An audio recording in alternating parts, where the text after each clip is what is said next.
அல்ஹம்துலில்லாஹ் அல்ஹம்துலில்லாஹி ரப்பில் ஆலமீன் அஸ்ஸலாத்து வஸ்ஸலாமு அலா சய்யிதினா நபியினா வ மௌலானா முஹம்மதின் வ அலா ஆலி சய்யிதினா வ நபியினா வ மௌலானா முஹம்மதின் வ பாரிக் வ ஸல்லிம் அலைஹி. அம்மா பாத். வமா தௌஃபீகு இல்லா பில்லாஹ் லா ஹவ்ல வ லா குவத்த இல்லா பில்லாஹில் அலிய்யில் அலீம். قال الله تعالى في القرآن العظيم والفرقان المجيد إن الله وملائكته يصلون على النبي يا أيها الذين آمنوا صلوا عليه وسلموا تسليما اللهم صل على سيدنا محمد وعلى آل سيدنا محمد وبارك وسلم عليه. وإذا قال الله تعالى في القرآن العظيم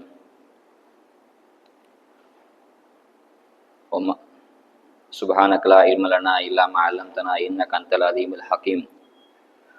صدق الله العظيم وصدق رسول النبي الكريم. ربي اشرح لي صدري ويسر لي أمري واحلل عقدة من لساني يفقهوا قولي. ربي إني ميت وإنك حي يا ربي. ربي زدني علما ربي زدني علما ربي زدني علما. المدد يا رسول الله المدد يا غوث المدد يا شيخ. எல்லா புகழும் புகழ்ச்சியும் வல்ல அல்லாஹ் அவன் ஒருவனுக்கே உரித்தாக. சலாத்தும் சலாமும் ஈருலக நாயகர் கண்மணி நாயகம் முஹம்மது முஸ்தபா ஸல்லல்லாஹு அலைஹி வஸல்லம் அவர்கள் மீதும் அவர்களை பின்பற்றி வாழ்ந்த உத்தம சத்திய சஹாபாக்கள், தாபீன்கள், தபா தாபீன்கள், நாதாக்கள், சுஹதாக்கள், வலிமாக்கள், இமாம் பெருமக்கள், நல்லவர்கள், பெரியவர்கள், குறிப்பாக அல்லாவின் அருளை வேண்டி அமர்ந்திருக்கும் நம் அனைவரின் மீதும் அல்லாவின் அருளும் ரஹமத்தும் என்றும் குறைவில்லாமல் நின்று நிலவட்டுமாக. ஆமீன். அல்ஹம்துலில்லாஹ். இந்த நல்லதொரு வேலையிலே நல்லதை கேட்பதற்கும் நல்லதை சொல்வதற்கும் தொடர்ந்து அது குறித்து நல்ல விஷயங்களை சிந்திப்பதற்கும் வருங்காலத்தில் அதன்படி செயலாற்றுவதற்கும் வல்லாஹ் நம் அனைவருக்கும் தௌஃபீக் செய்வானாக. ஆமீன். ஆரம்பமாக அனைத்து நிலைமைகளிலும் அல்லாஹ் ஒருவனையே பயந்து நடந்து கொள்கள் என்று முதலில் எனக்கும் அதற்கு அடுத்து நான் உங்களுக்கும் வசதி செய்து கொள்கின்றேன். அல்லாஹ்வுடைய மாபெரும் கிருபை புனிதமான இந்த ரமலான் மாதத்தின் புனிதமான ஜும்மா வேளையிலே அல்லாஹ் நம்மை ஒன்று சேர்த்திருக்கின்றான். வாழும் காலம் எல்லாம் அவன் பொருத்தத்தோடு வாழ்ந்து அவன் பொருத்தத்தோடு மரணித்து நாளை கபிலிருந்து எழுப்பப்படும் போது அவன் பொருத்தத்துடன் எழுப்பப்படக்கூடிய தௌஃபீக்கை வல்லல்லாஹ் நம் அனைவருக்கும் நம் குடும்பத்தாருக்கும் தந்து அருள் புரிவானாக. ஆமீன். அல்ஹம்துலில்லாஹ். ரமலானின் இரண்டு பத்துகள் நம்மை விட்டு கடந்து விட்டன. மூன்றாவது பத்தான இத்துக்கும் மின நீரான், நரகத்திலிருந்து பாதுகாப்பு தேடக்கூடிய மூன்றாவது பத்திலே அல்லாஹ் நம்மை ஒன்று சேர்த்திருக்கின்றான். ரமலான்ல ஒட்டுமொத்த மாசத்தின் சிறப்பான மாசம் எதுன்னு சொன்னா ரமலான் தான். ரமலான்லேயே சிறப்பு எதுன்னு சொன்னா கடைசி 10 நாள் தான். எல்லா மாதத்துல அமல் செய்யறதை விட ரமலான்ல அதிகமா அமல் செய்யறோம். ரமலான்ல அமல் செய்யறதை விட ரமலான்ல முந்தைய 20 நாள்ல அமல் செய்யறதை விட கடைசி 10 நாள் தான் அமல் அதிகப்படுத்துறோம். ஏன்னு சொன்னா இந்த கடைசி 10 நாள்ல நிறைய சிறப்புகள் இருக்குது. அது நிறைய பேருக்கு தெரியதே இல்லை. கடைசி 10 நாள்ல வீண் விளையாட்டுகளிலும் கேலி கிண்டல்களையும் ஷாப்பிங்லையும் நம்ம ஜனங்க இந்த ரமலான கடத்திடுறாங்க. ரமலான் கடைசி 10 வந்துச்சுன்னு சொன்னா ஸல்லல்லாஹு அலைஹி வஸல்லம் ஹதீஸ்ல ஆயிஷா அறிவிக்கிறாங்க, கடைசி 10 ரமலான் வந்துச்சுன்னு சொன்னா ஸல்லல்லாஹு அலைஹி வஸல்லம் தன்னுடைய வேட்டியை தன்னுடைய ஆடை இருக்குமா கட்டிடுவாங்களாம். அதுக்கு என்ன அர்த்தம் சொன்னா தமிழ்ல சொன்னா அவங்களுக்கு புரியும். ஏதாவது ஒரு வேலை செய்யும் போது நம்ம வேட்டி மடிச்சு கட்டு வந்துட்ட வேட்டி வரிஞ்சு கட்டிட்டு வந்துட்டாருன்னு சொல்லுவோம் இல்லையா? அதுக்கு என்ன அர்த்தம்னா வேட்டி வரிஞ்சு கட்டி வந்துட்டாருன்னா மற்ற வேலையெல்லாம் தள்ளி விட்டுட்டு அந்த வேலையை மும்பரமா இறங்குவார் அப்படின்னு அர்த்தம். ஸல்லல்லாஹு அலைஹி வஸல்லம் கடைசி ரமலான்ல கடைசி 10 வந்துச்சுன்னா கடைசி 10 நாள் இரவுல ஆடை இறுக்கமா கட்டிடுவாங்க. 3 விஷயம் சொல்றாங்க ஆயிஷா ரலியல்லாஹு. ஆடை இறுக்கமா கட்டிடுவாங்க. ஒரு நாள் கூட நைட்டு இரவு ஃபுல்லா தூங்க மாட்டாங்க. விடிய விடிய இந்த இரவு ஹயாத்தாக்கும் விடிய இரவு ஃபுல்லா தூத்துட்டே இருப்பாங்க. 3வது சொல்றாங்க அவங்க மட்டும் தொழ மாட்டாங்க, குடும்பத்தார் எழுப்பி விட்டுடுவாங்க என்பதாக சொல்றாங்க. அதே ஆயிஷா ரலியல்லாஹு ஹதீஸ் அறிவிக்கும் போது ரமலான் மற்ற மாதங்கள்ல ஸல்லல்லாஹு அலைஹி வஸல்லம் இப்படி எந்திரிப்பாங்கன்னு சொன்னா யாருக்கும் தெரியாம மெல்லமா எந்திரிப்பாங்க, மெல்லமா கதவை தாப்பிடுவாங்க, மெல்லமா சிறப்பு போட்டு யாருக்கும் தெரியாம பூனை மாதிரி அப்படியே போயிடுவாங்க. அப்படி இருக்க ஸல்லல்லாஹு அலைஹி வஸல்லம் ரமலான்ல கடைசி 10 வந்தா மட்டும் எல்லாத்தையும் குடும்பத்தை எழுப்பி விட்டு அமல் செய்ய சொல்லுவாங்க அப்படின்னு சொல்றாங்கன்னா அப்ப ரமலான் கடைசி 10 இரவுல ஏதோ ஒரு விசித்திரமான ஒரு அமல், ஒரு விசித்திரமான நன்மை ஒழிஞ்சுதான் இருக்கணும். அது நம்ம யாருக்கும் ஜனங்க தெரியுதே இல்லை. அதனால ரமலான் கடைசி 10 ரொம்ப முக்கியம். அதுவும் ஸல்லல்லாஹு அலைஹி வஸல்லம் ரமலான் கடைசி 10ல ஈத்திகாஃப் இருந்தாங்க. ஏன்னா ஈத்திகாஃப் ரொம்ப முக்கியம். நிறைய பேருக்கு தெரியுது ஈத்திகாஃப்னு சொன்னா ரொம்ப பெரிய அமல். அதாவது தனிமையில் இருக்குது.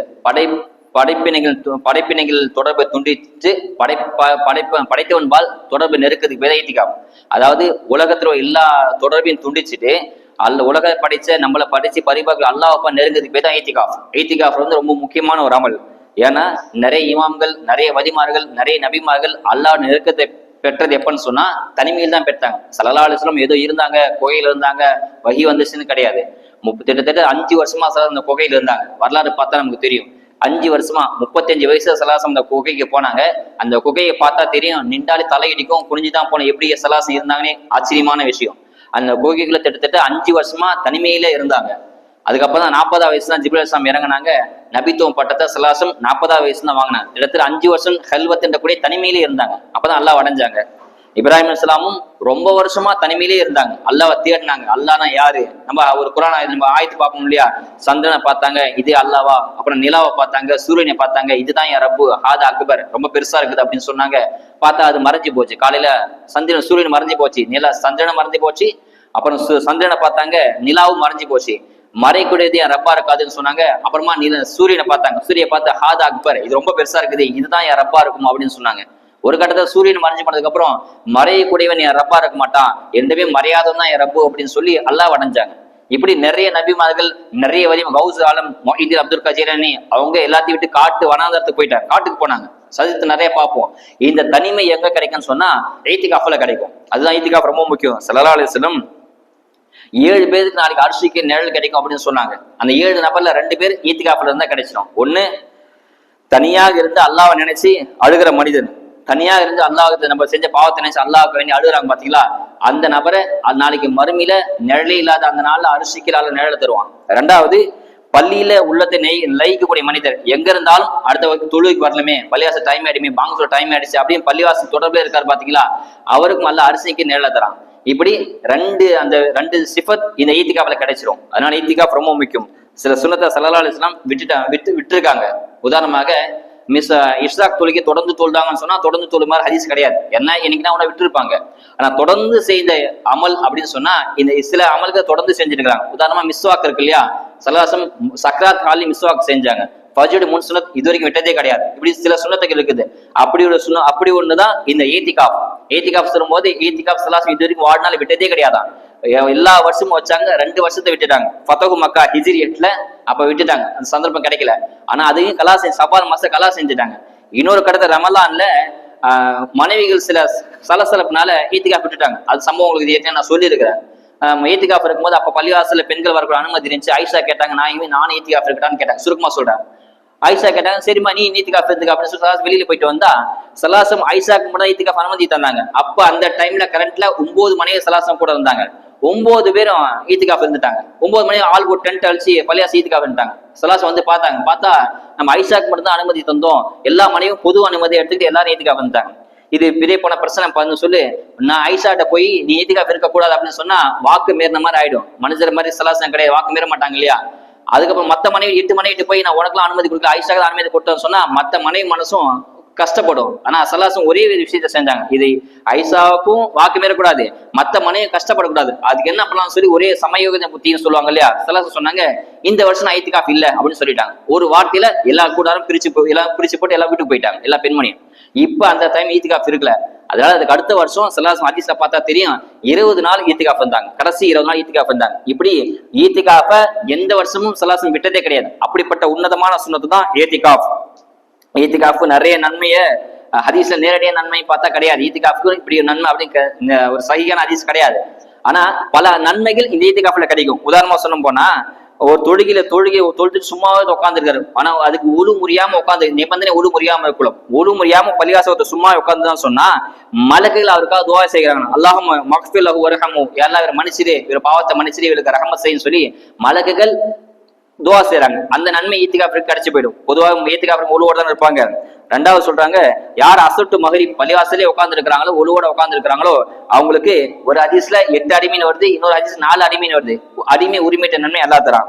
இன்னொரு ஹதீஸ்ல யார் ஃபஜ்ர் தொழுது இஷாக் நேரம் வரைக்கும் பள்ளிவாசலே உட்கார்ந்து இருக்கிறாங்களோ அவங்களுக்கு ஒரு உம்ரா செஞ்ச நன்மை அல்லாஹ் தரான், 8 அடிமை உரிமை விட்ட நன்மை தரான். இது எல்லாமே சேர்ந்து ஏக கிடைக்குதுன்னா ஈத்திகாஃப்ல கிடைச்சிடும். இப்ப நான் சொன்ன எல்லா சிஃபத்தும், எல்லா நன்மையும், எல்லா பலனும் ஈத்திகாஃப் யார் இருக்கிறாங்களோ அவங்களுக்கு அல்லாஹ் தந்துறான். அதனால அந்த வாய்ப்பை பயன்படுத்திக்கணும். கடைசி 10 வீணாக கழிக்கூடாது. கடைசி 10 வந்து சொன்னா ஈது நாளுக்கு பெருநாளுக்கு தயாராகக்கூடிய நாள் கிடையாது. கடைசி 10 ரொம்ப முக்கியமானது. ஏன்னு சொன்னா அதுல நிறைய அமல்கள் இருக்குது. ஏன்னா அந்த கடைசி 10ல தான் லைலத்துல் கத்ர் இரவு இருக்குது. அந்த லயத்துக்கு இரவு அடையணும் கடைசி 10 ஊருக்குள்ளே இருந்தாதான் அந்த நன்மையை பெற முடியும். வெளியில போயிட்டேன்னு சொன்னா நம்ம தொழுவு மிஸ் ஆயிடும், லயத்துக்கு அது இரவு மிஸ் ஆயிடும். ஒரு வேலைக்கார வேலை செஞ்சு அந்த கூலி எப்போ வாங்குவான்னு சொன்னா கடைசியில வேலை எல்லாம் முடிச்ச பிறகுதான் கூலி வாங்குவாரு.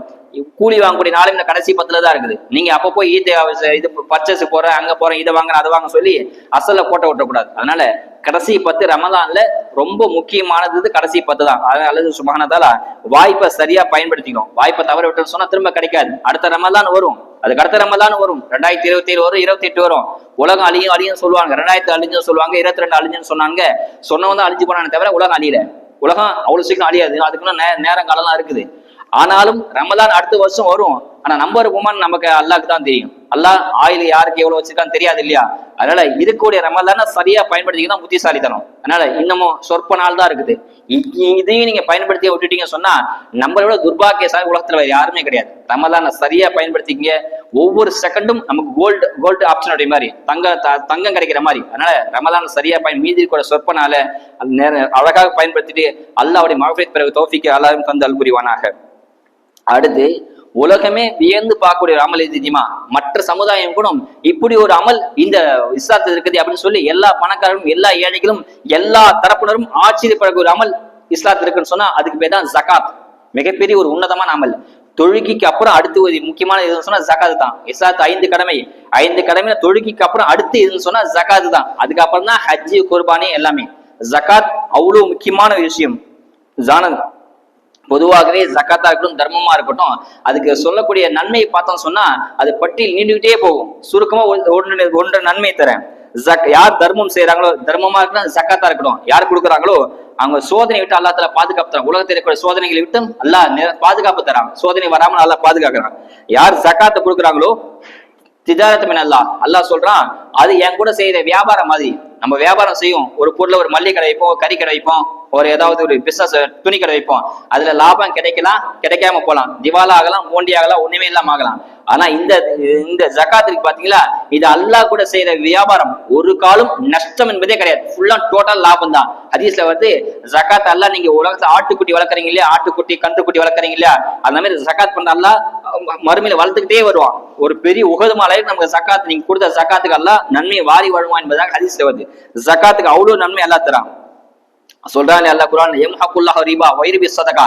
ஸதகா அல்லாஹ் வளர்த்தே தீர்வான், வட்டி அழிச்சே தீர்வான். ஸதகால அவ்வளவு நன்மை இருக்குது. தர்மம் செய்ய ஒரு ஹதீஸ்ல வருது இல்லையா, யார் தர்மம் செய்யறாங்களோ அவங்க தோட்டத்துக்கு அல்லாஹ் மழை அனுப்புறானா. மத்த இடத்துக்கு மழை பெய்யாது, ஆனா தர்மம் செய்ய தோட்டத்துக்கு அல்லாஹ் ஸ்பெஷலா மழை அனுப்புவான். இப்படி நிறைய சிறப்புகள் இருக்குது. அப்துல்லா முபாரக் ரஹ்மத்துல்லாஹி அவங்க கிதாப் எழுதிருக்காங்க. அந்த கிதாபில் வந்து ஒருத்தர் கேட்கிறாராம், எனக்கு நீண்ட காலமா முழங்கால ஒரு கட்டி இருக்குது, அந்த கட்டி புண்ணு ஆகி ரத்தம் வந்துக்கினே இருக்குது, எவ்வளவோ நான் ட்ரீட்மெண்ட் பண்ணிட்டு எவ்வளவு செலவு பண்ணிட்டேன், ஆனா ரத்த நின்றபாடு கிடையாது அப்படின்னு சொன்னாங்க. அதுக்கு நீங்க ஏதாவது ஒரு அமல் சொல்லுங்க அப்படின்னு கேட்டதுக்கு அப்புறம் அந்த அப்துல்லா முபாரக் அவங்க சாதாரண கிடையாது, அபு ஹனீஃபாவோட மாணவர் அவங்க சொல்றாங்க அப்துல்லா முபாரக் ரஹ்மத்துல்லாஹி நான் ஒரு அமல் சொல்றேன் அதை செய் அப்படின்னு. என்னன்னு கேட்டா ஒரு கிணறு வெட்டலாம். அந்த கிணறு எங்க வெட்டணும்னு சொன்னா எந்த ஊர்ல தண்ணியே கிடையாதோ, தண்ணிக்கு கஷ்டப்படுறாங்க அந்த ஊர்ல போய் நீ கிணறு வெட்டு. கிணறு வெட்ட உன் ரத்தம் சரியாயிடும். நம்ம அறிவில அதெல்லாம் எட்டாது. கிணறுக்கும் ரத்தத்துக்கும் தான் சம்மதம். எத்தனையோ பேர் எத்தனையோ வலிமாக எத்தனையோ இமாம்கள் நாள்பட்ட வியாதிக்கு தீர்வு என்னன்னு சொன்னா சதக்கா தான் தீர்வு. சதக்கா செஞ்சுட்டு ஒரு 50 துவா செய்யுங்க, அந்த துவா கபூலாக்கிடுவான். சதக்கா செஞ்சு நீங்க பிரயாணத்துக்கு சஃபருக்கு போங்க, அது வெற்றி அடைஞ்சும். சதக்கால அவ்வளவு நன்மை எல்லாம் வச்சிருக்கலாம். ஏன் சதக்கா சொல்லணும்னு சொன்னா குர்ஆனுடைய பார்வையில சதக்காவும் ஜகாத்தும் ஒண்ணுதான். நம்ம தான் அதை பிரிச்சுட்டோம். ஜகாத்துனா கடமை, சதக்கானா உபரி அப்படி பிரிச்சுட்டோம். நீங்க நிறைய ஆயத்தை எடுத்து பாருங்களா, என்னமா சதக்காத்துல் லில் ஃபுகரா வல் மசாகின் அப்படிதான் அல்லாஹ் சொல்லுவான். அதாவது சதக்கான்னு சொன்னா 8 பிரிவுன்னு சொல்றாங்க இல்லையா, அந்த 8 பிரிவு சதக்கான்ற வார்த்தை அல்லாஹ் யூஸ் பண்ணான். ஆனா அங்க ஜகாத்துன்னு நம்ம அர்த்தம் வைக்கணும். ஹுதுமின் அம்வாலிஹிம் சதகா அல்லாஹ் சொல்றான். சதக்கா பண்ணது இருந்தா அல்லாஹ் சொல்றான். அங்க சதக்கா நம்ம அர்த்தம் வைக்க கூடாது, அங்க ஜகாத்துன்னு அர்த்தம் வைக்கணும். குர்ஆனுடைய பார்வையில ஜகாத்துனாலும் சதக்கானாலும் ஒண்ணுதான். நம்ம தான் அதை பிரிச்சுட்டோம். ஜகாத்துக்கு கடமை அப்படி பிரிச்சுட்டோம். இப்போ அவர் போய் தோட்டத்தை கிணறு தோன்றாரு. அவரே சொல்றாரு நான் கிணறு தோண்ட ஆரம்பிச்சேன், கிணறு தண்ணி வர வர ரத்தம் ஸ்டாப் ஆயிடுச்சு. பல வருஷமா ரத்தம் வந்து அவதிப்பட்டு இருந்த நானு அந்த அப்துல்லா முபாரக் ரஹ்மத்துல்லாஹி சொன்னதுக்காக வேண்டி நான் கிணறு தோண்டின ஊருக்கு ஆளு இருக்கு ஊர் மக்கள் தண்ணிக்கே கஷ்டப்பட்ட அந்த ஊர்ல போய் நான் கிணறு தோண்டினேன், தண்ணி வர வர வர என் ரத்தம் அப்படி நிக்க ஆரம்பிச்சு என்பதாக அறிவிக்கிறேன். ஜகாத்துல அவ்வளவு நன்மைகளை புதிந்து இருக்குது. அதனாலதான் ஜகாத் கொடுக்க சொல்லி இமாம்கள் சொல்றாங்க. இன்னும் ஜகாத்துக்கு என்ன அர்த்தம் சொன்னா 2 அர்த்தம் தராங்க. ஜகாத்துக்கு தூய்மைப்படுத்துது அப்படின்னு அர்த்தம் இருக்குது, இன்னொரு வளர்ச்சின்னு அர்த்தம் இருக்குது. என்ன தூய்மைன்னு சொன்னா உள்ளத்துல கசடு கபடங்கள் பொறாமை ஈகோ எல்லாம் போயிடும். குறிப்பா கஞ்சத்தனம் அந்த கஞ்சத்தனம் என்ற ஒரு கேவலமான புத்தி ஜகாத் கொடுக்கிறது மூலமாக அல்லாஹ் நீக்கிறான். இன்னொன்னு வளர்ச்சி. என்ன வளர்ச்சி சொன்னா நம்ம செல்வம் அல்ல வளர்ச்சி தரான். நம்ம பார்வையில செல்வம் நம்மள்ட்ட போற மாதிரி 1,00,000 இவ்வளவு கொடுக்கலாமா அப்படின்னு. ஆனா அல்லாவுடைய பார்வையில அந்த மீது உள்ள செல்வத்தை அல்லாஹ் பல்மடங்கு வளர்ச்சியை தருவோம் அல்லாஹ் தஆலா. நீங்க ஜகாத்து கொடுக்க வேண்டிய வருஷம் கரெக்டா கணக்கு பண்ணி ஜகாத் கொடுக்குறாங்க இல்லையா, அவங்க போய் கேட்டு பாருங்களா, இவ்வளவு ஜகாத் கொடுக்கலையே உங்களுக்கு வரும் லாஸ் ஆகலையே கேட்டு பாருங்க. அவங்க சிரிப்பாங்க.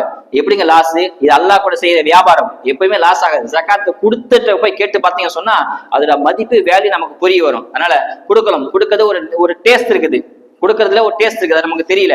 பொதுவாக இபாதத்து 2 வகைப்படும்.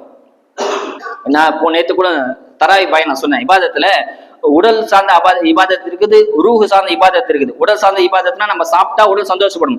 ரூஹுக்கு சார்ந்த இபாதத்துன்னு சொன்னா நம்ம சாப்பாடை வேற யாருக்குன்னா வாங்கி கொடுத்தா ரூஹு சந்தோஷப்படும். இந்த ரெண்டுமே முக்கியம். உடல் இபாதத், உயிரும் உடலும் சேர்ந்துதான் மனுஷன், 2 கூறு தான் மனுஷன். அதனால ஜகாத்துல அவ்வளவு விஷயத்த இருக்குது. ஜகாத்து மக்காவிலே கடமையாயிடுச்சு. ஜகாத்து மக்காவில கடமையாயிடுச்சு. அப்ப என்ன கடமை சொன்னா அல்லாஹ் குர்ஆன் சொல்றாங்களா, யஸ்ஸுலக மாதா இன்ஃபிகுன், நாகிமே நான் இப்படி செலவு செய்து இப்படி ஜகாத் கொடுக்குறது சஹாபாக்கள் வந்து கேட்டாங்க. அப்ப அல்லாஹ் ஆயத்தை கேட்டா குலில் அஃப்வ, எல்லாத்தையும் கொடுக்க நல்லா சொல்லிட்டான். உங்க தேவைக்கு போக மீதி எல்லாத்தையும் ஜகாத் கொடுக்க எல்லாம் கட்டளை இறக்கிட்டான். நம்ம அப்படின்னு நினைச்சு பாருங்கன்னா யாரெல்லாம் சம்பாதிக்க போவோம், நீங்க என்ன தேவையோ அதை மட்டும் வச்சுட்டு மீதி எல்லாம் ஜகாத் கொடுத்துருமா. அப்படிதான் மக்கால கடமையா இருந்துச்சு. அதுக்கப்புறம் மதீனாக்கு வந்ததுக்கு அப்புறம் தான் ஹிஜ்ரி 2ல தான் அல்லாஹ் விரிவான சட்டத்தை கலை கொடுத்தான். நல்லா ஏற்கனவே ஜகாத்தை பத்தி போன வாரம் பேசிட்டேன். சில பேர் சந்தேகம் கேட்டாங்க, இன்னும் சில சட்டத்தை சொல்ல சந்தர்ப்பம் கிடைக்கல, அதனால திரும்ப ஜகாத்தை பத்தி பேசல. திரும்பவும் பேச வாய்ப்பு கிடைக்காது. உங்க சந்தேகம் தான் சந்தேகம் தான் வாட்ஸ்அப்ல கேளுங்க, இல்ல பின்னாடி கேளுங்க, இன்ஷால்லா சொல்றேன். இல்ல திருப்பி இந்த யூடியூப் சேனல் போன வாரம் பதிவு செஞ்சுட்டேன், இந்த வாரம் பதிவு செய்வேன், திரும்ப கேளுங்க, இன்ஷால்லா உங்களுக்கு விரிவா புரியும் ஜகாத் பத்தி. ஹிஜ்ரி 2ல மதீனால ஜகாத் கடமையாகுது. எந்த தங்கத்துக்கு எவ்வளவு, வெள்ளிக்கு எவ்வளவு, தோட்டம் வச்சிருந்தா எவ்வளவு, விவசாயம் பண்ணா எவ்வளவு, கால்நடைக்கு எவ்வளவு சொல்லி எல்லாத்தையும் டீட்டெயிலா ஹிஜ்ரி 2ல அல்லாஹ் நாயகம் ஸல்லல்லாஹு அல்லாஹ் கடமையாக்குறான். ஆடு மாடு நமக்கு இந்த காலத்துல இல்ல, இருந்தாலும் சுருக்கமா சொல்றேன். 40 ஆடு வச்சிருந்தா ஒரு ஆடு ஜகாத் கொடுத்துடலாம். யார்கிட்ட 40 ஆடு இருக்குதோ ஒரு ஆடு ஜகாத் கொடுத்துடலாம். 5 ஒட்டகம் இருந்தா ஒரு ஒட்டகத்தை ஜகாத் கொடுத்துடலாம். 30 மாடு வச்சிருந்தா ஒரு மாட்டு ஜகாத்தை கொடுத்துடலாம். விவசாய நிலம், வானம் பார்த்த பூமி, தானா ஊத்து வருது, மழை வருது, அப்படி இருந்தா 100 கிலோ 1000 கிலோக்கு 100 கிலோ ஜகாத்து கொடுத்துடலாம். இல்ல நம்ம தான் மோட்டர் வச்சு தண்ணி இறைச்சி ஊத்துறோம் அப்படின்னு சொன்னா 1000 கிலோக்கு 50 கிலோ ஜகாத்து கொடுத்துடலாம். இதெல்லாம் நமக்கு இப்ப இந்த காலத்தை கிடையாது. அதனால இது நம்ம சுருக்கமா பார்த்துருவோம். இதுக்கப்புறம் தங்கம் வெள்ளியில என்ன ஜகாத் கடமைன்னு சொன்னா, வெள்ளி அப்ப எப்படின்னு சொன்னா 200 திர்ஹம் யாத்திரை இருக்குது, வெள்ளி ஜகாத்து கடமை. தங்கத்துல 20 தீனார் இருக்க யாத்திரை கூட அவங்க ஜகாத் கடமை. அந்த காலத்துல தங்கத்துக்கும் வெள்ளிக்கும் ஒரே மதிப்பு தான். 200 திர்ஹமும் 20 தீனாரும் ஒரே சமகாலம் ஒரே மதிப்பா தான் இருந்துச்சு. இப்பதான் எங்கேயோ மலை பல ஏறி போச்சு, தங்கத்தை வெளி டிஃபரெண்ட் அதிகமாயிடுச்சு. இப்ப அதான் இமாம்கள் கணக்கு பண்ணி சொல்றாங்க, 200 திர்ஹம் அப்படின்னு சொன்னா 612 கிராம். இப்ப துல்லியமான ரேட் நான் நகைக்கடைக்கு போய் கேட்டு வந்து அவங்க இன்னைக்கு நேற்று ரேட்டு சொன்னாங்க, இன்னைக்கு அதே தான் வரும்னு நினைக்கிறேன். 612 கிராம்னா 1 கிராம் 290 ரூபாய். 1 கிராம் வெள்ளி நேற்றைய ரேட்டு 290 ரூபாய். தங்கம் 1 பவுனு 1,19,800 ரூபாய். நேற்றைய ரேட்டு சொல்றேன், நான் கேட்டு வந்தது. தங்கம் 1,19,800 ரூபாய், வெள்ளி 1 கிராம் 290 ரூபாய். 290 × 612 அடிங்க. அந்த காசு யாத்திரைக்கு அவங்க ஜகாத் கடமை. கிட்டத்தட்ட 1,77,000 சொச்சம் வரும். 1,77,000 யாத்திரைக்கு அவங்களுக்கு ஜகாத் கடமை. எப்படி ஜகாத் கணக்கு சில பேருக்கு தெரியல, படிச்சவங்களுக்கும் தெரியாம இருக்குது. சிம்பிளா சொல்ற மாதிரிங்களா, ஜகாத் எப்படி கணக்குன்னு சொன்னா, ஒருத்தர் 5 லட்சமா இருக்குன்னு சொன்னா 5 வகுத்தல் 40 அடிக்க கரெக்டா கணக்கு வந்துடும். 5 லட்சம் இருக்குன்னா 5/40 அடிச்சா அதாவது 41% ஜகாத் கடமை. அதுதான் இப்படி நான் சொல்றேன். 5 லட்சம் இருந்தா 5 லட்சம் டிவைட் அதாவது வகுத்தல் 40 அடிச்சா என்ன தொகை போகுது அதுதான் ஜகாத் கடமை. தங்கத்துல யாருக்கிட்ட 87 கிராம் அதாவது சொன்னா 10.25 பவுன் யாருக்கிட்ட இருக்குதோ அவங்களுக்கு ஜகாத் கடமை. தங்கம் யார்கிட்ட 10.25 பவுன் இருக்குது ஜகாத் கடமை. வெள்ளியிலும் சரி பணத்திலும் சரி 612 கிராம் அதாவது அந்த அளவுக்கு வெள்ளி இருந்தாலும் சரி அந்த அளவு தொகை இருந்தாலும் சரி ஜகாத் கடமை ஆயிடும். ஏழை நன்மையை கருதிதான் இமாம்கள் வெள்ளி கணக்கை வச்சுட்டாங்க. அப்போ தங்கம் வெள்ளி ஒரே காசா தான் இருந்துச்சு. தங்கத்தை வச்சு சொன்னா மழை போல எங்கேயே போயிடும், ஏழைக்கு ஜகாத் கிடைக்காம போயிடும். அதனால ஏழை நலனை கருதி வெள்ளியோட கணக்கை இமாம்கள் எடுத்துக்கிட்டாங்க. அந்த நிசாப் அடையும். நிசாப்னு சொன்னா 612 கிராம் வெள்ளி அந்த அளவு காசு அதாவது 1,77,000 யாத்து இருக்குதோ அவருக்கு ஜகாத் கடமை. அந்த 1,77,000 கிட்டத்தட்ட 1 வருஷம் அவர்கிட்டே இருக்கலாம். இடையில ஏறலாம் இறங்கலாம். இடையில திடீர்னு 10 லட்சம் வருது, ஆனா முடியும் போது எவ்வளவு இருக்குது அதான் கணக்கு. மந்த் ஸ்டார்ட்லயும் ஆரம்பத்திலையும் வருஷ இறுதியிலும் எவ்வளவு அவர் கையில இருக்குதோ அதுதான் ஜகாத் கடமை. இடையில ஏறிச்சு இறங்கிச்சு அது கணக்கு கிடையாது. நீங்க கணக்கு குறிச்சு வச்சுக்கிறோம். ரமலான் மாதம் ஜகாத் கொடுக்குமான்னா கடமை கிடையாது. ஏன் ரமலான் கொடுக்க சொன்னா அந்த பேர் ஷஹ்ரு முதாஃபா, பன்மடங்காக பெறக்கூடிய மாசம், அதனால ரமலான் கொடுக்குறாங்க. நமக்கு எப்ப ஜகாத் கடமை அப்பதான் கொடுக்க ஆரம்பிக்கும். உதாரணமாக முஹரம் 1ல நமக்கு ஜகாத் கடமை. இன்னும் சில பேர் இங்கிலீஷ் மாசத்தை பார்ப்பாங்க, ஜனவரி பிப்ரவரி மே மாசம் அப்படின்னு. அதை பார்க்க கூடாது. ஏன்னா இங்கிலீஷுக்கும் அரபிக்கும் டிஃபரெண்ட் வருது. தோராயமா சொன்னா 30 வருஷத்துக்கு ஒரு தடவை ஒரு வருஷம் அதிகமா வருமா. இங்கிலீஷ் மாச கணக்கு போட்டீங்கன்னு சொன்னா 30 வருஷத்துக்கு ஒரு வருஷம் அரபி மாசம் டிஃபரெண்ட் வரும். ஒரு வருஷம் அதிகம் ஒரு வருஷம் கம்மியா வருமா. அதனால அரபி மாசத்தை தான் பார்க்கலாம் தவிர இங்கிலீஷ் மாசத்தை யாரும் கணக்கு வைக்காதீங்க. அது நமக்கு கணக்கே கிடையாது. அரபி மாசத்தை கணக்கு வைங்க. முஹரம் 1ல ஒருத்தட்ட 2 லட்சம் ரூபாய் இருக்குது அப்படின்னு சொன்னா அந்த தேதி குறிச்சு வச்சுக்கலாம். ஏதோ பிறந்த தேதி குறிச்சு வைக்கிறோம், பர்த்டே டேட்டு, டேட், அதாவது மௌத்தா பண்ண டேட்டு, எக்ஸாம் டேட் அதெல்லாம் குறிச்சு வைக்கிறோம் இல்லையா. நம்ம பணக்காரன் டேட்டை குறிச்சு வைக்கலாம். பணக்காரன் சொன்னா காரு பங்களா கிடையாது. இந்த நிசாவுடைய அளவு அதாவது 1,75,000 யார் இருக்கோ அந்த தேதி குறிச்சு வச்சுக்கலாம். முஹரம் 1ல குறிச்சு வச்சுக்கீங்கன்னு சொன்னா எப்படி நம்ம தொழுகை நேரத்தை குறிச்சு வைக்கிறோமோ அந்த மாதிரி தங்கத்தோடைய நேரத்தை குறிச்சு வச்சுக்கலாம். உதாரணமா நம்ம தேதி குறிக்கல அப்படின்னு சொன்னா இப்ப ரமலான்ல கொடுக்கணும். ரமலான் கொஞ்சம் ஞாபகம் வச்சு இப்ப ரமலான் பிற 25 கொடுக்குறீங்கன்னா அடுத்த ரமலான் பிற 25 கரெக்டா கொடுத்துடலாம். நீங்க 26 மாத்திலாம் கொடுக்க கூடாது. என்ன டேட்டோ அந்த டேட் பிக்ஸ் பண்ணிக்கலாம். ஏன்னா பின்னாடி நான் அதுக்கு விளக்கம் சொல்ல உங்களுக்கு புரியும். ரமலான்ல எந்த டேட்ல குடிக்கிறீங்களோ அடுத்த வருஷம் அதே தேதி தான் கொடுக்கணும். முன்ன பின் ஆகக்கூடாது. ஏன்னு சொன்னா உதாரணம் சொல்ற மாதிரிலாம் முஹரம் 1ல ஒருத்தட்ட 2 லட்சம் ரூபாய் இருக்குது. கடைசி மாசம் துல்ஹஜ் கடைசி மாசம் துல்ஹஜ் 30ல அவர்கிட்ட 1 லட்சம் ரூபாய் வருதுன்னு சொன்னா இப்ப எவ்வளவு ஜகாத் கடமை இருக்கு. முஹரம் 1ல 2 லட்சம் ரூபாய் இருக்குது. துல்ஹஜ் பிறை 30ல கடைசியா அவர் 1 லட்சம் ரூபாய் கிடைச்சிச்சு, லாபம் கிடைச்சிச்சு சொன்னா இப்ப அவரு 3 லட்சம் ஜகாத் கொடுக்கலாம். நேத்து தான் என்ன வந்துச்சு, இதுக்கு அடுத்த வருஷம் அப்படி கணக்கு கிடையாது. அவருக்கு என்ன தேதி கணக்கு அந்த தேதி தான். முஹரம் 1ல கணக்கு போட்டாங்கன்னா அடுத்த முஹரம் 1ல அவர் எவ்வளவு இருக்குன்னு பாக்கலாம். நேத்து நைட்டு நேத்து நைட்டு 1 லட்சம் வந்துச்சுன்னு சொன்னா அந்த 1 லட்சம் சேர்த்து 3 லட்சத்துக்கு ஜகாத்த கணக்கு கொடுக்கலாம். இப்போ முஹரம் 2ல ஒரு 1 லட்சம் வந்து சொன்னா அதை சேர்க்க கூடாது. உங்களுக்கு புரியுதா? அதான் தேதி கணக்கு வைக்கலாம். முஹரம் 1ல 1 வரைக்கும் கிடைச்ச எல்லா அமௌண்ட்டுக்கும் சக்காத்து கொடுக்கலாம். 1க்கு அப்புறம் வந்து சொன்னா அது அடுத்த வருஷம் நான் கொடுக்கணுமே தவிர இப்ப சேர்க்க கூடாது. இதுதான் உலமாக்கள் சொல்றாங்க. தேதியை குறிச்சு வச்சுங்கன்னு சொல்றாங்க. தேதி ரொம்ப முக்கியம். இப்ப அதனால துல்லியமா சொல்றாங்க. ஆக ஜக்காத் ரொம்ப முக்கியம். இன்னொரு சட்டம் சொல்லுவாங்க, இதை நிறைய பேர் ஃபாலோ பண்றதே கிடையாது. ரொம்ப முக்கியமான சட்டம். கூட்டு குடும்பமா இருக்கீங்க, அண்ணன் தம்பி 2-3 பேர் இருக்கிறாங்க, ஒரே கடையில 10 பேர் ஒரே கடையில எல்லாம் வேலை செய்றீங்க சொன்னா அந்த கடையில ஜக்காத்து கடமை ஆயிடுச்சு அந்த குடும்பத்துக்கு. இப்ப ஜக்காத் யார் கொடுக்கணும்? மகன் வேலை செய்யறா, மகனுக்கு சம்பளம் கொடுக்குறீங்க, அவர் ஊழியரா அல்லது ஓனரா தெரியல இல்லையா. யாரு ஜக்காத்து கடமை கொடுக்கணும்னு சொன்னா அப்ப சொத்தை பிரிச்சு கொடுத்துடுறோம். ஏன்னா சொத்தை பிரிச்சு ரொம்ப முக்கியம். சில பேர் சொத்தை பிரிச்சு கொடுக்காம ரொம்ப பெரிய ஆபத்து. தாத்தா சொத்து பிரிச்சு கூட பல பேரங்க சொத்து பிரிச்சு கொடுக்காம ரொம்ப தப்பு, ரொம்ப மோசமான விஷயம். ஏன்னா ஹதீஸ்ல வருது, இறந்த பிறகு ஒருத்தர் இறந்துட்டான்னு சொன்னா 40 நாளுக்குள்ள சொத்தை பிரிச்சலாமா. அப்படி 40 நாளுக்குள்ள சொத்தை பிரிக்கணும்னு சொன்னா அவர் சொத்தை அப்படியே அல்லா கழுத்துல மாலையா போட்டு கடுமையான வேதனை கொடுப்பானா. இன்னும் சொல்லுவாங்க, அந்த யார் சொத்தை பிரிக்காம ஒரு அண்ணன் நம்பி ஒருத்தன் பாதிப்பான், இவன் சொத்தை பிரிக்கூடாது எனக்கு கோர்ட்ட கேஸ் போடுங்க சொல்லி ஒருத்தன் தடுக்கிறான் பாத்தீங்களா, அவனுக்கு அல்லாஹ் கடிபெல்லாம் அழகி அவன் மேல அல்லாஹ் கோவப்படுறானா அவனால 7 தலைமுறைக்கு அல்லாஹ் பாவத்தை கொடுப்பானா. சொத்தை பிரிக்கணும், இப்ப இறந்ததுக்குள்ள பிரிக்கணும். அதனால இந்த விஷயத்துக்கு வரும். இப்ப கூட்டு குடும்பம் இருக்குன்னு சொன்னா சொத்தை பிரிச்சு கொடுத்துடலாம். ஏன்னு சொன்னா ஒரு சட்டம் சொல்ற பண்ணலாம், அல்லாஹ் யாருக்கு நடக்கும் அப்படி நடந்துச்சு சொன்னா, உதாரணத்துக்கு அப்பா இருக்கிறாரு, பேரன் இருக்கிறான், மகன் மௌத்தா போயிட்டாரு. இப்ப என்ன சட்டம் சொன்னா மத்த மதத்தான் சொல்லுவாங்க தாத்தா சொத்து பேரன் சொத்தும். ஆனா இஸ்லாம்ல அப்படி கிடையாது. தாத்தா சொத்து பேரனுக்குலாம் வராது, மகனுக்கு மட்டும்தான் வரும். மகனுக்கு சொத்து இருந்தாதான் பையனுக்கு வருமே தவிர தாத்தா சொத்து பேரனுக்கு வரவே வராது. இஸ்லாம் சட்டமே வராது. அப்ப என்ன பண்ணலாம்?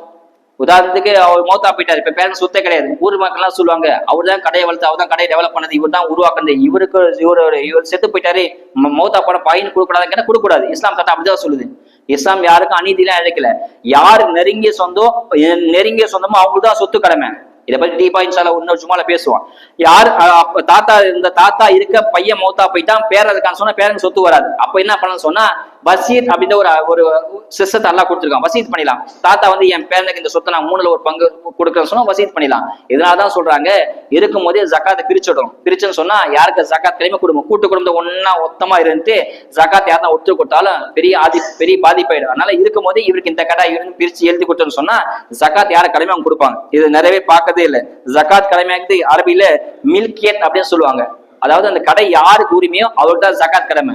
ஒருத்தர் மட்டும் அந்த அப்பா கூட 3-4 பேர் பிள்ளைங்க இருக்கிறாங்க, எல்லாருமே அனுபவிக்கிறாங்க, ஹாஸ்பிட்டல் காசு எடுக்கிறாங்க, ஸ்கூல் ஃபீஸ் கட்டுறாங்க, ஆனா ஜக்காத்து கொடுக்கலாம் சொன்னா அந்த கடமை யாருக்கு போயின்னு சொன்னா அதெல்லாம் பெரிய பாதிப்பு வரும். அதனால ஜக்காத் முறையா குடும்பத்தை சொத்தை பிரிச்சுடலும், இதெல்லாம் பெரிய ஆபத்து வரும் சொல்றாங்க. இது ஒரு விஷயம். இன்னொன்னு சொல்லுவாங்க, இப்போ பணம் இருக்கு. ஒரு பொதுவாக பணக்காரல பணம் 3 வகையில தான் வெளியில போகலாம். 4 வகை பணம் கடன், அது வட்டி, அது ஹராமா போயிடும். ஒரு பணக்காரன பகை பணம் செல்வம் 3 வகையில வெளியில போறது ஜாயிஸ் ஆகும். இன்னும் அன்பளிப்பா, யாருக்காவது பணத்தை அன்பளிப்பா கொடுக்கலாம். 2வது ஜக்காத்தா கொடுக்கலாம், அது நல்லதுதான். 3வது கடனா கொடுக்கலாம், எந்த எதிர்பார்ப்பும் இல்லாமல் கடனா கொடுக்கலாம். இது அல்லாம 4வது வழியே ஒண்ணு இருக்குது, அதுதான் வட்டி. அது கொடுத்தா அது ஹராம் ஆயிடும். பணக்காரன செல்வம் 3 விஷயமா தான் வெளியில போகணும். 4வது போனா அது ஹராம் ஆயிடும். அப்புறம் உரிமையாளர்கள் இன்னொரு சட்டம் நான் சொன்னா, பெண்களுக்கு இப்ப நகை வச்சிருக்காங்க 10.25 பவுனுக்கு மேல ஒரு 15 பவுன் வச்சிருக்காங்க சொன்னா பெண்களுக்கு ஜக்காத் கடமை. ஆனா கணவனுக்கு ஜக்காத் கடமை கிடையாது. கணவனுக்கு அந்த நிசாப், அதாவது 1,70,000 கணவனுக்கு கிடையாதுன்னு சொன்னா மனைவிக்கு ஜக்காத்து கடமை. இப்ப மனைவி எப்படி ஜக்காத்து கொடுக்கணும் சொன்னா மனைவி தான் கொடுக்கணும். மனைவி கொடுக்கணும் சொன்னா கணவனுக்கு பாவம் கிடையாது, ஏன்னா அது மனைவியுடைய நகை தானே. இப்ப கணவன் கொடுக்க மாட்டேன்னு சொல்லிட்டாரு, நான் கொடுக்க மாட்டேன் நீயே கொடுத்துக்க அப்படின்னு சொன்னா மனைவி தான் கொடுக்கணும். காசுன்னு சொன்னா ஒரு பவுனையாச்சும் வித்து ஜக்காத்தை கொடுக்கணும். அப்படி ஒருவேளை கணவன் கொடுத்தான்னு சொன்னா கணவன் மனைவிட்ட முறையா அனுமதி கேட்டுடலாம். உன்னுடைய நகைக்குரிய ஜக்காத்தை நான் கொடுக்குறேன்னு சொல்லிட்டு தான் கொடுக்கணும். உன் இஷ்டத்துக்கு கொடுத்தா ஜக்காத் ஆகாது. மனைவிட்ட பர்மிஷன் வாங்கிட்டு மனைவிட்ட சொல்லிட்டு அனுமதி பெற்ற பிறகுதான் ஜக்காத்தை கொடுக்கணும் என்பதே சொல்றாங்க. அப்புறம் வியாபார பொருள் எப்படி ஜக்காத்தை கடமைன்னு சொன்னா கணக்கு போட முடியாது, தோராயம் கணக்கு போட முடியாது. அதுக்கு என்ன உலமாக்கள் ஐடியா சொல்றாங்கன்னு சொன்னா, நீங்க வச்சிருக்க கடையை யாருக்காவது வித்தன்னு சொன்னா எவ்வளவுக்கு விற்பீங்க, அந்த கணக்கை ஜக்காத்தை எடுத்து கொடுக்கலாம். அது மேஜர், டேபிள், ஃபேனு, ஏசி அதெல்லாம் கணக்கு இல்ல. உபயோகப்படுத்த பொருள் இல்லாம ஜாமான் மட்டும், அதை விற்கிற பொருளுக்கு மட்டும் ஒரு ஆளுக்கு கொடுத்தா எவ்வளவுன்னு கொடுப்பீங்களோ அதை நிசாபுடைய அளவு வந்தா, நிசாபுன்னு சொன்னா அதை 1,70,000 வந்தான்னு சொன்னா ஜக்காத் கடமையாடும். இது வியாபார பொருள். இன்னும் நிறைய பேர் கேட்கிற டவுட் அதுதான், இடம் வாங்கி வச்சிருக்கோம், இடத்துக்கு கடமையான்னு சொன்னா விற்கிற நோக்கத்தை வேணா ஜக்காத்து கடமை.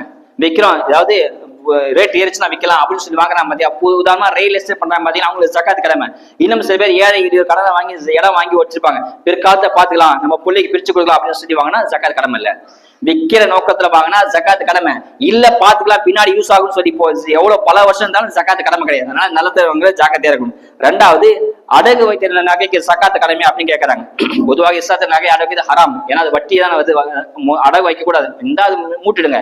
சரி வச்சுட்டீங்க, அதுக்கு நான் சொன்னா அதுக்கு ஜக்காத்து கடமை இல்லை. ஏன்னா ஜக்காத்து கடமை சொன்னா 2 நிபந்தனை இருக்குது. ஒண்ணு, அந்த நகைக்கு அந்த ஜக்காத்துடைய பணத்துக்கு இவர் உரிமையாளராக இருக்க வேண்டும். 2வது அந்த பணத்து மீது முழு அதிகாரமும் இருக்க வேண்டும். இப்ப இவர் இந்த நகைக்கு இவர்தான் உரிமை, ஆனா அதிகாரம் கிடையாது இல்லையா, அந்த பேங்க் புடிச்சு வச்சிருக்கான அதிகாரம் கிடையாது. அதனால அடகு வச்ச நகைக்கு ஜக்காத்து கடமை கிடையாது. ஆனா அடகு வைக்கிறது கூடாது, சட்டம் நான் சொல்ல ஜக்காத்து கடமை கிடையாது. அதனால இந்த மாதிரி ஜக்காத்து நிறைய சட்டம் இருக்குது. யாருக்கு கொடுக்க கூடாதுன்னு சொல்லி ஏற்கனவே சொல்லிட்டேன். 2 உறவு முறை கொடுக்கூடாது, அத்தா தாத்தா அப்படி கொடுக்கூடாது, மகன் பேரன் கொடுக்கூடாது. இது முதல். 2வது கணவன் மனைவிக்கோ மனைவி கணவனுக்கும் ஜக்காத்து கொடுக்க கூடாது. மாமனாரு மருமக அப்படி கூடும். இதுல சிறப்பு என்னன்னு சொன்னா, உறவினருக்கு பார்த்து கொடுக்குறது ரொம்ப சிறப்பு. நம்ம உறவினர் ரொம்ப ஏழையா இருக்கு, அண்ணன் தம்பி கொடுக்கலாமான்னு சில பேர் கேட்கறாங்க. அதுதான் ரொம்ப சிறப்பு. ஆக சிறப்பு நான் சொன்னா சொந்த காலம் கொடுக்குதா ரொம்ப, அண்ணன் தம்பி மாமா மச்சா இருக்கான்னு சொன்னா அவங்க யார் ஏழை அவங்கள்ட்ட கையில ஜக்காத்து கொடுத்தா ஆக சிறப்பு. அதுதான் அல்ல. அதுல 2 பெனிஃபிட் இருக்கு. ஒண்ணு, உறவினர் பேணி வாழ்ந்த நன்மை கிடைக்குது, ஜக்காத்து கடமை நீங்கி போகுது. ஆனா உறவினருக்கு ஜக்காத்து கொடுங்க. ஆக இப்படி நிறைய சட்டங்கள் ஜக்காத் இருக்குது. நீயத்து ரொம்ப முக்கியம். ஜக்காத்து கொடுக்கும்போது ஜக்காத்து கூட நீயத்தை வச்சுக்கணும். அப்படி இல்லைன்னு சொன்னா அந்த பணத்தை பிரிச்சு எடுக்கும் போதே நீயத்தை வச்சுக்கலாம், இல்லைன்னா ஜக்காத்து கொடுக்கும் நீயத்தை வச்சுக்கலாம். ஆக அல்லது பணத்தால இப்படி ஜக்காத்துல நிறைய நன்மை எல்லாம் வச்சிருக்கான். சட்டத்தை தெளிவாக பிரிஞ்சு அதன் பிறகு அமர்ச்சி தோஃபிக்கு வளர்ந்து தந்தல் புரிவானாக. அஸ்ஸலாமு அலைக்கும் வரஹ்மத்துல்லாஹி வபரகாத்துஹு.